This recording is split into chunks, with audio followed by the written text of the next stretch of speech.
membros da comunidade GEP Ciência do Solo. Esse vídeo compõe todo o conteúdo do nosso primeiro e-book, Microbiologia a serviço da qualidade do solo e da produtividade das culturas. Esse combo e-book mais vídeo-aula é um conteúdo totalmente exclusivo para os apoiadores premium do canal. Inclusive, eu aproveito para agradecer a você, apoiador premium do nosso canal. Saiba que sem o seu apoio, esse projeto, que começou timidamente lá no início da pandemia, não teria alcançado tudo o que é hoje.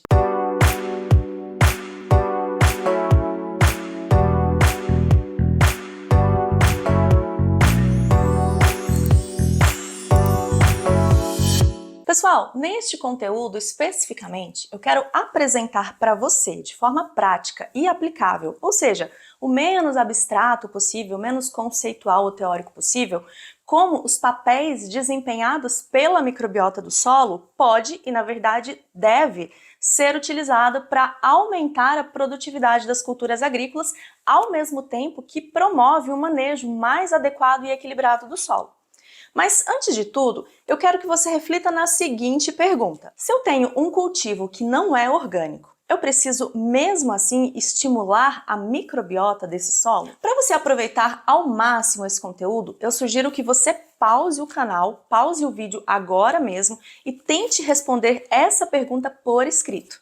A parte bacana disso é que você vai conseguir acompanhar a sua evolução do antes e do depois desse conteúdo. Então, pause esse vídeo agora. E aí, já respondeu? Então guarde a sua anotação aí, porque nós vamos utilizá-la no final do conteúdo. Para ter certeza de que estamos falando a mesma língua, vamos explorar rapidamente alguns conceitos que são bem básicos aqui para o que a gente vai conversar ao longo dessa aula. Então, sempre que eu disser a palavra micro-organismos, na verdade, o termo micro-organismos do solo, eu quero que você tenha em mente que eu estou me referindo aos organismos que são microscópicos e que têm o solo como seu hábitat natural, e que ali também desempenham funções que sejam essenciais para o equilíbrio dos ecossistemas, tanto dos ecossistemas naturais quanto daqueles manejados, como é o caso dos solos agrícolas. Eu estou falando isso porque muitos confundem a microbiota do solo ou o conjunto de micro-organismos do solo com alguns componentes da fauna do solo, como, por exemplo, os protozoários. Muitos acabam cometendo esse erro achando que protozoário é micro-organismo. Mas vamos alinhar melhor essa definição para não restar dúvidas, tá bom? Então, grupo de micro-organismos ou microbiota do solo, ele é bastante diverso. E por isso você vai encontrar diversos tipos de classificação na literatura. Aqui, para efeito dessa conversa, para essa aula, eu vou utilizar a mais simples possível e também a mais conhecida, que é a classificação desses micro-organismos quanto ao nível de organização celular. Dessa forma, então, esses micro-organismos eles podem ser procariotos, que são aqueles organismos unicelulares e que têm lá o seu material genético não delimitado por aquela membrana que nós conhecemos como carioteca. Na microbiota procariota do solo, nós temos como principais exemplos as bactérias e as arqueias.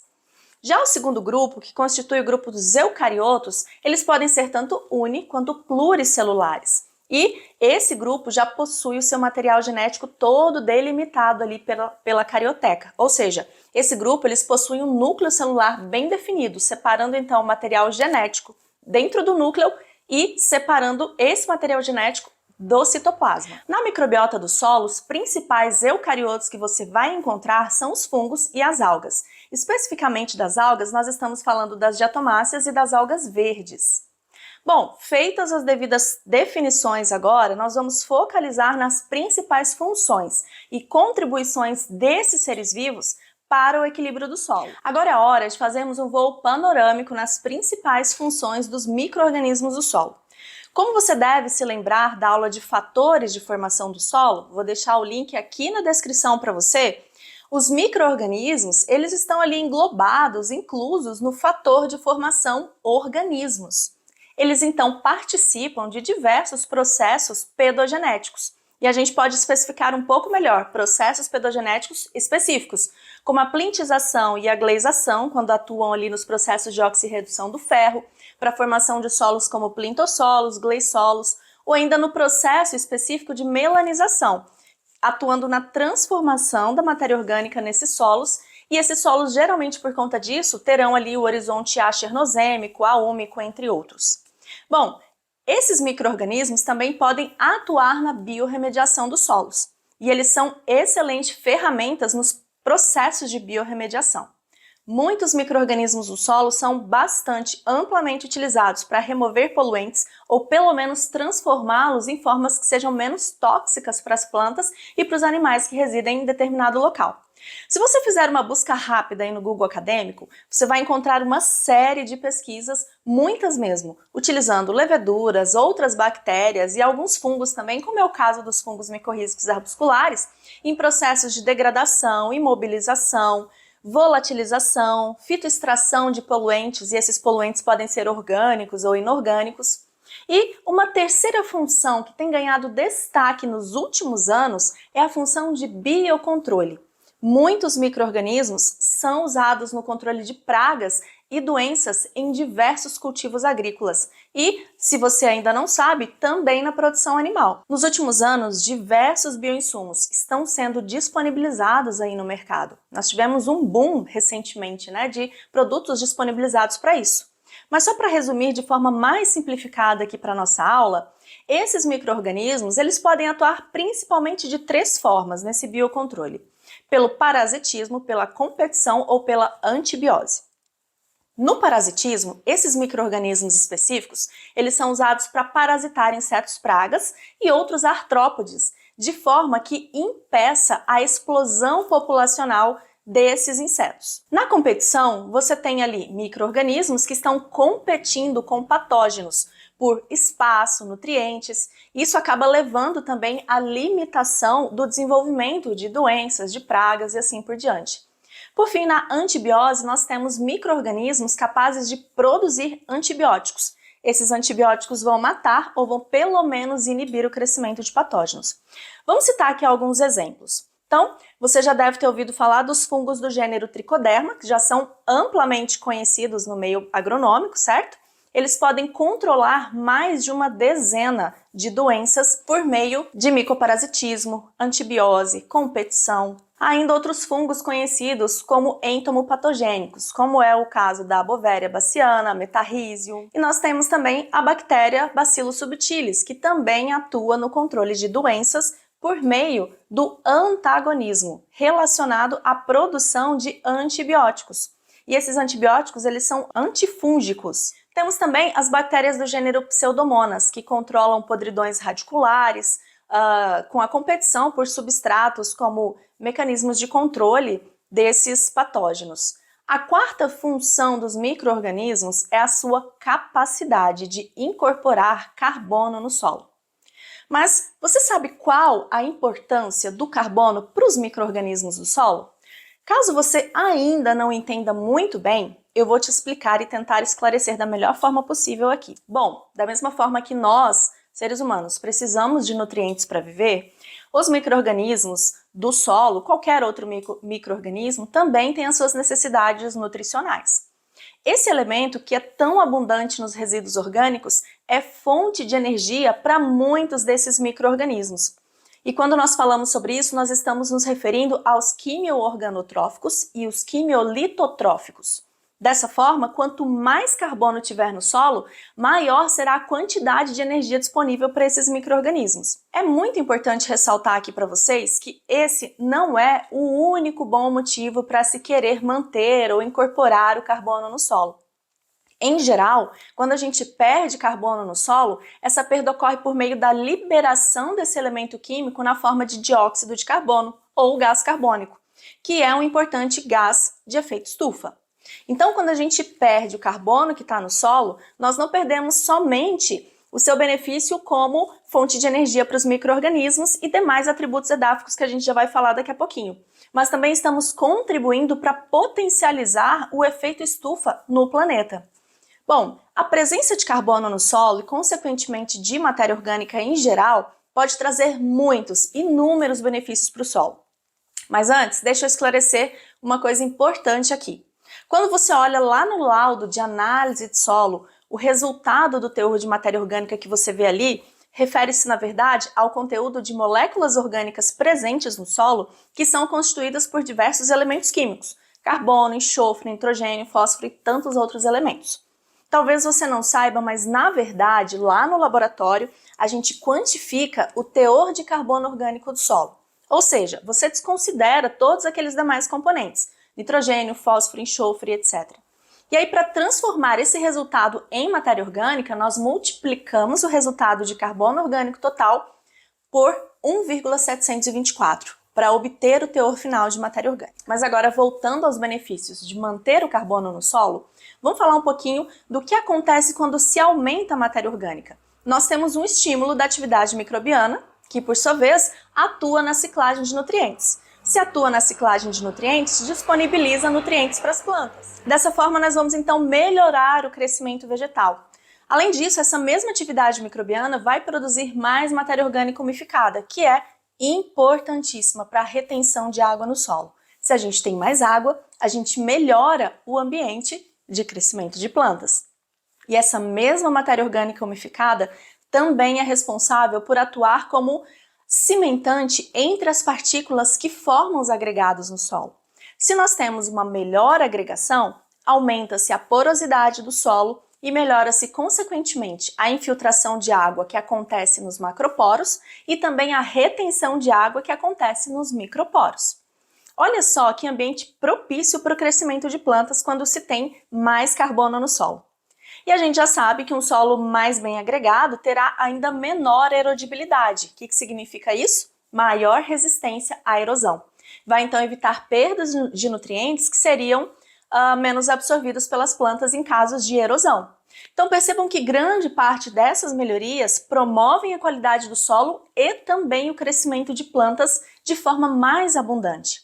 Então sempre que a gente estimula esse crescimento vegetal mais abundante, nós aumentamos também a cobertura vegetal no solo. Se temos mais cobertura, estamos contribuindo para a redução da temperatura do solo.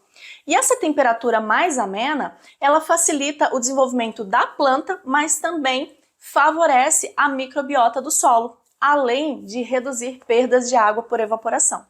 Então, nós poderíamos ficar aqui horas falando sobre todos esses benefícios, mas a intenção, por enquanto, é dar mesmo um panorama para vocês do quanto a matéria orgânica é importante em todos os aspectos, físicos, químicos, biológicos do solo e também na produtividade das culturas. Fazendo um último adendo aqui sobre essa função de incorporação de carbono pela microbiota, você só irá conseguir manter esse carbono no solo a partir do momento que o seu manejo estimular populações microbianas que sejam eficientes nesse processo.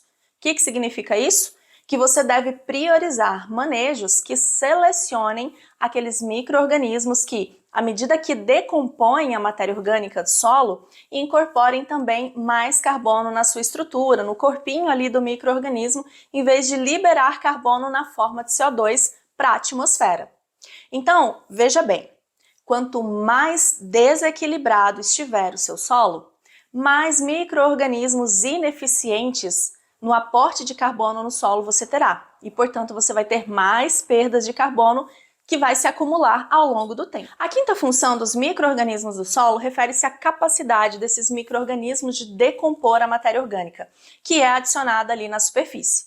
E também promover a transformação desses componentes em nutrientes e disponibilizá-los para o solo. Então, sem essa ação microbiana, muitos desses nutrientes não estariam em formas assimiláveis pelas plantas. Como nós já falamos em muitas aulas aqui do canal, a matéria orgânica é uma fonte significativa de alguns nutrientes bem importantes para as plantas. Nitrogênio, fósforo, enxofre, boro. Só que esses nutrientes, quando presentes na matéria orgânica, eles só são fornecidos às plantas a partir do processo de mineralização. E esse processo de mineralização é mediado por micro-organismos.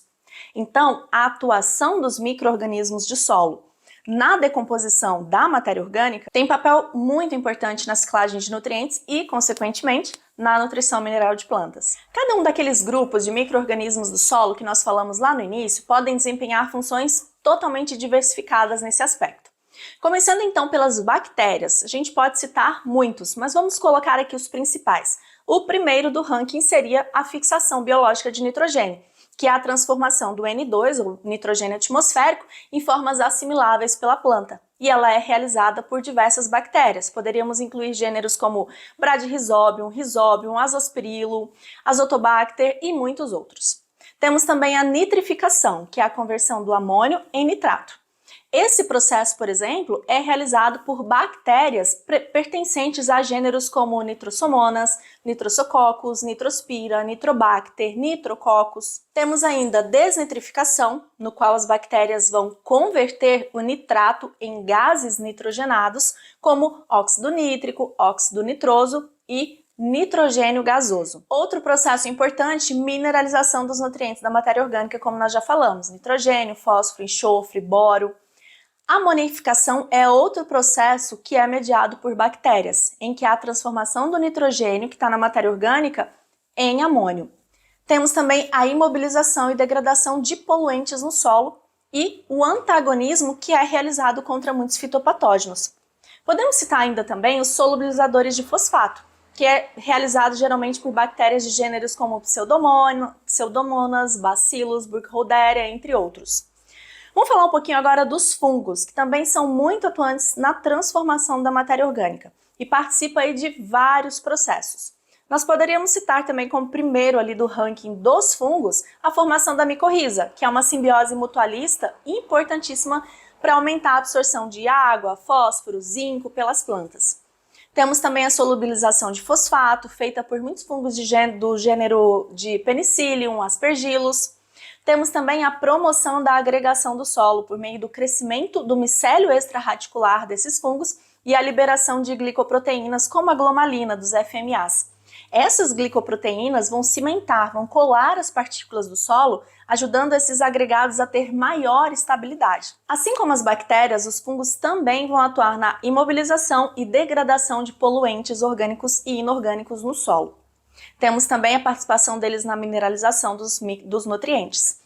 E por fim, algumas ações de micoparasitismo em pragas, fitopatógenos, antibiose para controle de fitopatógenos. Falando um pouco agora das arqueias, é um outro grupo de micro-organismos que também pode atuar na fixação biológica de nitrogênio, na oxidação de amônio, na oxidação do metano, que ocorre em solos bem drenados, reduzindo então a emissão desse gás de efeito estufa para a atmosfera, e também poderíamos citar aí a ação das arqueias na imobilização e degradação de poluentes no solo.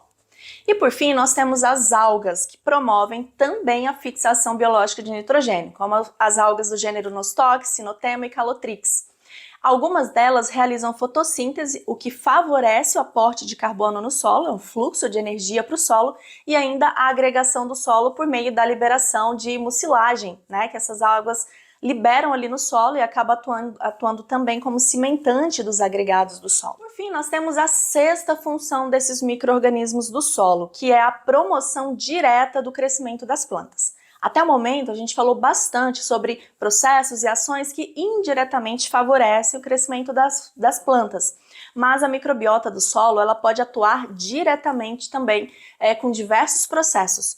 O principal deles é a produção de fito-hormônios. Esses fito-hormônios eles vão regular o crescimento vegetal, como produção de auxina, giberelina, citocinina, ácido abscísico. E como exemplos nós temos como produtores desses fito-hormônios as bactérias de gêneros Pseudomonas, Azospirillum, nós temos fungos como o Tricoderma. Os micro-organismos podem ainda ativar o sistema de defesa antioxidante da planta. Esse sistema de defesa antioxidante é responsável por eliminar aquelas espécies reativas de oxigênio. Muitas pesquisas mostram esse efeito de fungos micorrízicos arbusculares, por exemplo, em plantas que foram ali submetidas a solos que estão contaminados por algum elemento potencialmente tóxico, por exemplo. Isso acaba minimizando os efeitos maléficos da toxidez desses elementos no metabolismo vegetal, tornando essas plantas mais tolerantes. Por fim, nós poderíamos citar ali as alterações proteômicas. Então nós temos, nesse caso, micro-organismos alterando a regulação da produção de proteínas que são ligadas, por exemplo, ao próprio sistema de defesa vegetal contra patógenos, pragas. Então só por essa rápida conversa nós já podemos ver que a presença de micro-organismos benéficos no solo é muita vantagem para o desenvolvimento de plantas e principalmente para a produção agrícola. Acho que agora você está mais preparado para responder aquela pergunta lá do início. Vou repeti-la para você. Se tenho um cultivo que não é orgânico, eu preciso, mesmo assim, estimular a microbiota desse solo? Vou te dar mais uma sugestão. Pause esse vídeo agora e responda essa pergunta aqui nos comentários do vídeo. Eu quero muito ler o que você conseguiu absorver de tudo isso que nós conversamos até aqui. Bom, independentemente do sistema de cultivo, é imprescindível estimular a microbiota do solo, uma vez que as suas funções são cruciais para o equilíbrio do ambiente solo, seja no cultivo orgânico, seja em outros sistemas de cultivo. Em poucas palavras, nós poderíamos citar aí alguns motivos pelos quais precisamos estimular a microbiota do solo para cultivar qualquer cultura e produzir mais. O primeiro deles é o aumento da fertilidade do solo. Também poderíamos citar a melhoria na nutrição das plantas como consequência, né? A melhoria da estrutura do solo, a promoção do crescimento das plantas por todos aqueles motivos que nós acabamos de conversar, aumento da resistência das plantas contra a contaminação e também contra a incidência de pragas e doenças. E por fim, poderíamos utilizar esses micro-organismos e essas funções até mesmo para a recuperação de solos degradados e para a redução de impacto ambiental. Os micro-organismos do solo são altamente sensíveis à alteração do meio. E é exatamente por isso que eles são excelentes indicadores de qualidade do solo, porque a gente consegue ter resposta muito rápida sempre que muda algum tipo de manejo. Mas o mesmo motivo que torna esses micro-organismos excelentes indicadores de qualidade é o mesmo motivo que faz deles também muito difíceis de manejar. E é por isso que é importante conhecer quais são as formas de estimular essa diversidade microbiana e também a atividade no solo. Mas para falar de manejo, nada melhor do que estudar uma situação real, certo? Então, vamos conhecer o estudo de caso da propriedade do Seu Manuel, para não ficar só na teoria, tá bom? Lembrando que Seu Manuel é um nome fictício, foi trocado para manter ali o anonimato das pessoas envolvidas em todo esse trabalho que nós fizemos. Seu Manuel é um agricultor familiar, possui uma pequena propriedade aqui no interior do estado com o cultivo de grãos, basicamente feijão, soja e às vezes tem com milho grão. Já há bastante tempo ele vinha utilizando práticas agrícolas, né, para a produção ali desses grãos absolutamente convencionais, só que mesmo essas práticas vinham sendo realizadas de forma incorreta. Então não havia na verdade um uso intensivo de agroquímicos e superdosagens de fertilizantes minerais. E essa situação foi bastante interessante de avaliar, porque depois de algumas conversas e avaliações nós vimos que nessa propriedade não havia problema com baixa fertilidade nem com compactação. Só que o Seu Manuel estava sempre abaixo da média de produtividade ali da região, que já era baixa. Vamos então partir do princípio para vocês entenderem um pouco melhor o que nós fizemos ali. Então nós começamos tentando entender quais eram as reais causas dessa baixa produtividade. E para isso nós fizemos um diagnóstico mais aprofundado, tá? Usando aquela velha técnica dos critérios de inclusão e exclusão das possíveis causas do problema. A partir disso, o que nós fizemos então? Primeiro, começamos com a verificação da fertilidade atual do solo a cada 20 centímetros até chegar a 60 centímetros. Também fizemos a averiguação dos níveis de compactação do solo até 70 centímetros com o penetrômetro de impacto. Fizemos a identificação dos níveis de incidência de pragas e doenças nos cultivos, ali pegando pelo histórico de controle do Seu Manuel, e também avaliamos alguns atributos microbiológicos de qualidade que são mais simples, como respiração basal, teor de carbono orgânico total, teor de carbono da biomassa microbiana, e a partir disso pudemos também calcular o quociente microbiano, o quociente metabólico, e por fim fizemos a análise da constante de decomposição e também do tempo de meia-vida de resíduos deixados ali sobre o solo das áreas de cultivo do Seu Manuel. E para ter um padrão mais fiel de solo ali da região, na verdade da propriedade, da fazenda do Seu Manuel, nós fizemos essas mesmas análises no solo coletado na própria app da fazenda, justamente para ter um padrão com o qual nós poderíamos comparar.